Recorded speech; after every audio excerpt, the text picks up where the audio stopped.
అందరికీ నమస్కారం.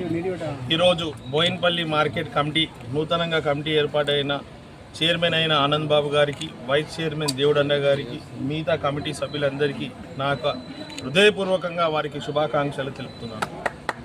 ఈరోజు వారిని పేరు పరిశీలనలో ఎంతోమంది అప్లికేషన్ పెట్టుకున్నా కూడా, ఎంతోమంది కార్యకర్తలు ఉన్నా కూడా ఆనంద్ బాబు గారికి, దేవుడన్న గారికి పదవి రావడం అంటే వారు కాంగ్రెస్ పార్టీకి ఎంతో సేవలు చేసిందన్నందుకు ఒకటి.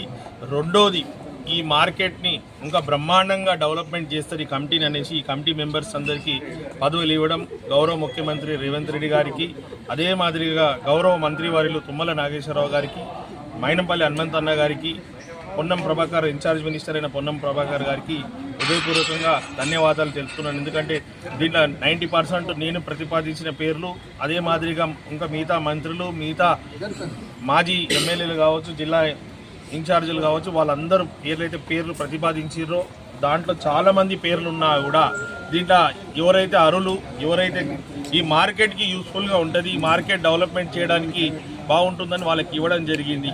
ఇది ఒక పార్ట్ అయితే ఈ యొక్క నియామకం వీళ్ళకు అపాయింట్ అయినరు. ఈరోజు ప్రమాణ స్వీకారం తీసుకున్నందుకు వాళ్ళకి శుభాకాంక్షలు తెలుపుతూ,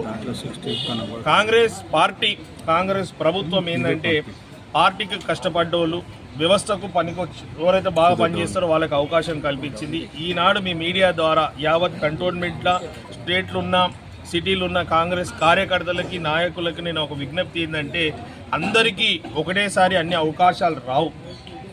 చాలామంది అరువులు ఉన్నా కూడా ఇక్కడ కేవలం 14 మందికే అవకాశం ఉంది. కాబట్టి ఈ 14 మందిలో కూడా 9 మంది మన కంటోన్మెంట్కి సంబంధించిన వాళ్ళు మిగతా వేరే కాన్స్టిట్యున్సీ నుంచి కూడా ఇవ్వడం జరిగింది. ఎందుకంటే ఒకటే కాన్స్టిట్యున్సీ కాకుండా ఈ యొక్క మార్కెట్, బోయిన్పల్లి మార్కెట్ అనేది కేవలం కంటోన్మెంటే కాకుండా స్టేట్లో కూడా చాలా చోట్లకి వెళ్ళి జనాలు వస్తారు.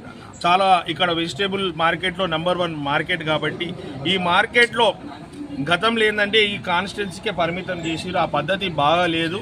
దీన్ని దీన్ని విస్తీర్ణ చేయాలనే ఉద్దేశంతో కాంగ్రెస్ ప్రభుత్వం ఈరోజు ఈ మాన కాన్స్టిట్యున్సీ కాకుండా వేరే కాన్స్టిట్యున్సీలకు కూడా అవకాశం కల్పించింది. ఒకటి. రెండో విషయానికి వస్తే, పార్టీకి పనిచేసిన అందరికీ వాళ్ళ స్థానాలు బట్టి, వాళ్ళ శక్తి సామర్థ్యాలను బట్టి పదవులు కేటాయిస్తున్నారు. రానోళ్ళు ఎవరు కూడా నిరాశకు గురి కావద్దు, బాధపడొద్దు. మీకు కూడా ఖచ్చితంగా మంచి పదవులు వస్తాయి, మంచి అవకాశాలు వస్తాయి. మీ అందరినీ గుర్తించాము.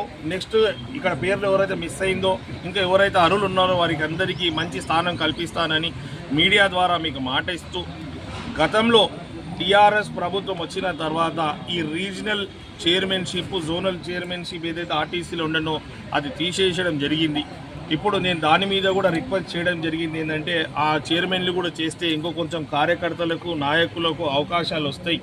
ఆ ఒక చైర్మన్లు చేస్తే, గతంలో కూడా కాంగ్రెస్ ఉన్నప్పుడు రీజనల్ చైర్మన్, జోనల్ చైర్మన్ ఉండే కాబట్టి చాలామందికి అవకాశాలు వచ్చింది. చాలామందికి ప్రభుత్వంలో సేవ చేసే అవకాశాలు వచ్చింది. నేను ఈరోజు కంటోన్మెంట్ కాన్స్టిట్యున్సీ ఎమ్మెల్యేగా నేను మాట ఇస్తున్నాను. ఆల్రెడీ నేను మన ట్రాన్స్పోర్ట్ మినిస్టర్ అయిన పొన్నం ప్రభాకర్ గారితో కూడా మాట్లాడడం జరిగింది. అదొక జోనల్ చైర్మన్, రీజనల్ చైర్మన్ కూడా మళ్ళీ రీఓపెన్ చేయాలి. వేరే వాళ్ళకి అవకాశం ఇస్తే ఆ ఒక వ్యవస్థ కూడా బాగా డెవలప్మెంట్ అవుతుంది. ఇప్పటిదాకా ఏంటంటే స్టేట్కే ఒకటే చైర్మన్ అయిపోయి కావాల్సినంత డెవలప్మెంట్ కూడా జరగలేదు. అన్ని దగ్గర సెక్షన్స్ ఆఫ్ డెవలప్మెంట్ జరగాలంటే అందరూ అవసరం ఉండాలి. కాబట్టి కాంగ్రెస్ 10 సంవత్సరాలు పదవి లేకుండా పార్టీ గురించి వాళ్ళు అన్ని వదులుకొని పార్టీకి పనిచేసి ప్రజల పక్షంలో నిలబడ్డారు. కాబట్టి ప్రతి ఒక్కరికి న్యాయం జరిగేలా చూస్తానని, ఆర్టీసీలో కూడా ఇక్కడ మిస్ అయిన వాళ్ళకి ఆర్టీసీలో కూడా వాళ్ళకి పదవులు కేటాయిస్తారని కూడా